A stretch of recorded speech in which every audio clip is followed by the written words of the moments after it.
అయినా నీ స్టేటస్ చూసి, నీ బ్యాంక్ బ్యాలెన్స్ చూసి నేను ప్రేమించలేదు. నీ మనసు చూసి ప్రేమించాను. వింటున్నావా? వింటున్నా. అయినా నాకు ఎక్కువే ముద్దులే.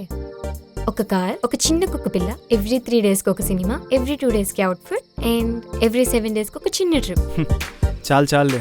ఏంటి 3 daysకి సినిమానా, 2 daysకి అవుటింగా, 7 daysకి ట్రిప్పా? ఇది చాలవా నా పాకెట్లో మనీ అంతా ఎంటీ అవ్వడానికి? నువ్వేం చేసినా సరే నా లిస్ట్లో ఇవి మాత్రం మిస్ అవ్వకూడదు. నువ్వు అప్పు చేసినా కూడా పర్లేదు. దీనికంటే పెళ్లి చేసుకోకపోవడమే కరెక్ట్. చాలా అమౌంట్ సేవ్ చేయొచ్చు. మీ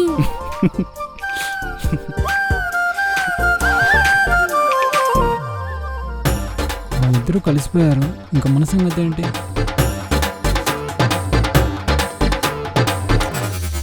వద్దులే. Vaishu, I love you. Ram, I love you. నేను రేపటి నుంచి ఒక పని పెట్టుకోవాలి. ఏంటి? ఈ పొట్ట తగ్గించడం. ఇందాకేదో డైలాగులు కొట్టి పర్సనాలిటీ స్టేటస్లు అవి చూడననేసి. అంటే మనం హక్ చేసుకునేటప్పుడు మధ్యలో వస్తుంది కదా. ఆహా, అవునా? సరేలే, పద ఎక్కు.